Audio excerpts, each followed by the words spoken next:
we went through a traumatizing event. I got back to Costa Rica last Monday. It was a red-eye flight, so I flew out Sunday night, arrived here Monday, had literally got no sleep on the plane whatsoever. It's hard enough to sleep on a plane, but trying to do it pregnant,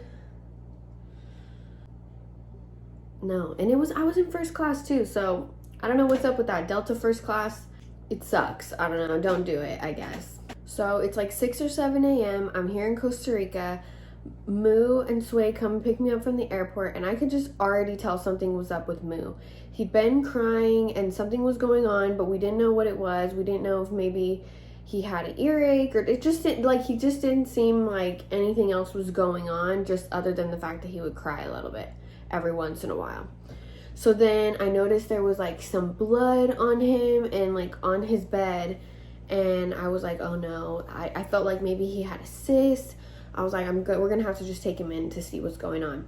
So we come home and I look up what's the best vet around, what has the best reviews, and I found this place, and I'm really happy that I did that. And I looked this up because I found this great vet here who was just great with him. I don't know if she's just great in general, but she was great with him and with the situation that was at hand. So she's checking him out.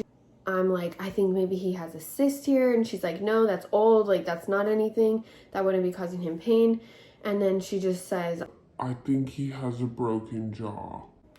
So then we start to think about what happened a few days prior. And she's like, did anything happen? Did he get bit by another dog or anything like that?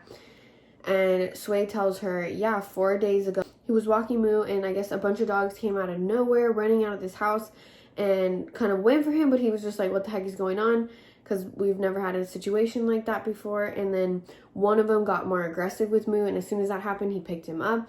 But I guess it must have been too late. But either way, the dogs were really aggressive. They wouldn't leave him alone. And then finally, like, he gets them to, like, he tells the lady, like, come and get your dogs, because they basically ran out of this house. And yeah, then she did. But I guess basically there was a small cut that happened all the way back, like back on his, like under his chin. So we couldn't see it where it went in, and that was where his jaw was fucking broken. What are you doing? Mooshie? Come here.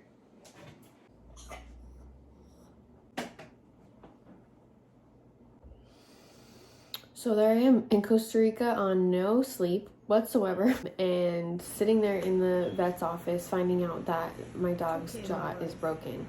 So she's like, okay, we're gonna give him some pain meds, we're gonna give him, I think it was like ketamine, and we're gonna do some x-rays to find out just how bad it is. So it was so funny because like he starts out like super alert and like looking around, and he came back and like not really super comfortable with like the doctor holding him or anything. He's really not into like other people other than me. I don't know why. He comes back in though after they'd already given him the medicine. He's like upside down, fully relaxed, on his back, tongue hanging out of the side. Like, it was so it was so funny, I couldn't help but laugh. But anyways, she shows us the x-rays, and on one side it's totally broken. You can see like the two bones were completely apart, and so she tells us there's 2 surgeries that you can do. And basically you're going to be putting these little stents in to like hold the jaw in place so that over time the bones can heal properly. And she's like, this is the one that I want to do, but he's so small and the bone is so fragile. I don't know whether I'm going to be able to, but this is the other option. And she shows me that there's like a brace that goes on the outside. And I was just like thinking, okay, maybe, I don't know why I thought that this was like, it would only be for like a short, like a few days or something, and takes him away. And she's like, don't worry, you can come and see him tomorrow in the afternoon. Okay, leave, and it's like pouring rain. It's just like, oh my gosh, it's so intense. Like I said, I have no sleep. I'm worried about my dog. She's like, hopefully he makes it through. We're gonna run some tests on him and stuff. She messages me that night and tells me that she did the surgery and a teeth cleaning, and they both were good, and that tomorrow she's to come and see him. And so then I come and see him, and obviously she didn't tell me that like the brace was on the outside. So I see it, and I'm just like, I mean, this is what he looks like when I first seen him. and he was super out of it, and I was just like so scared, like, oh my gosh, I hope I did the right thing. It's just like such a scary situation to be in.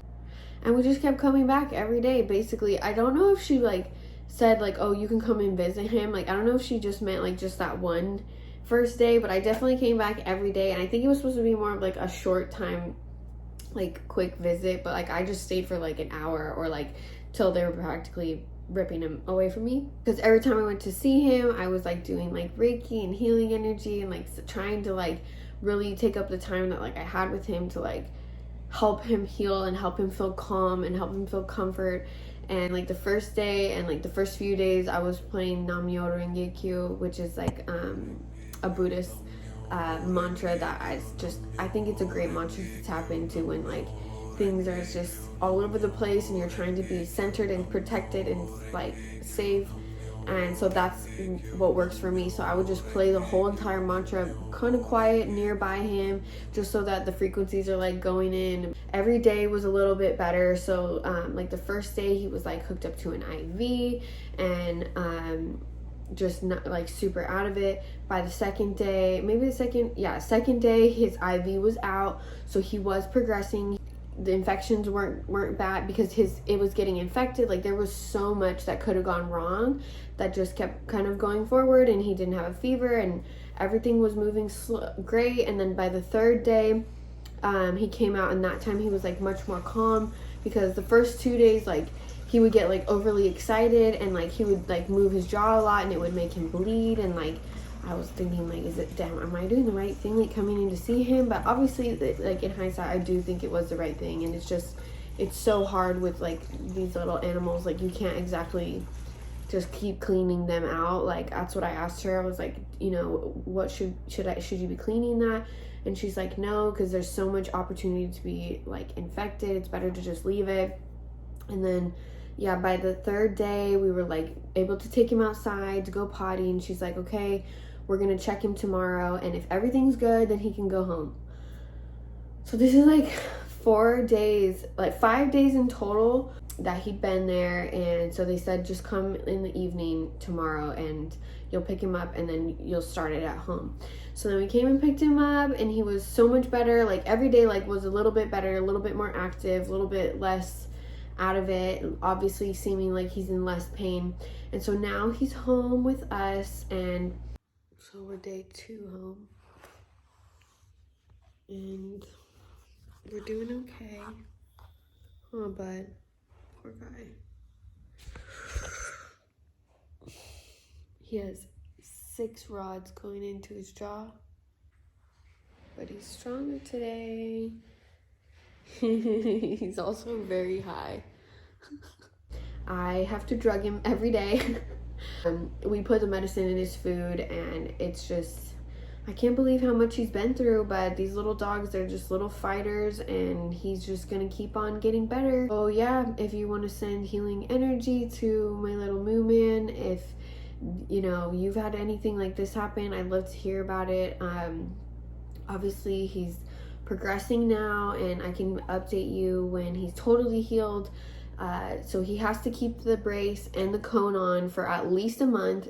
The regeneration of the bone, or whatever, I don't know how you want to call it, but just of it to heal in a straight line. So that's what the brace is for. And then yeah, in a month's time he'll get another x-ray to see, okay, how's it going? Can he take the cone off? Does he need to stay for another month? Hopefully not, because literally the baby's here in 2 months. So yeah, that's what's going on right now. That was my slow comeback to Costa Rica, so I felt like I should just slip this in there with what's going on. Yeah, thank you guys, obviously, if you sent him love or just for tuning into this. Like my video, comment if you can.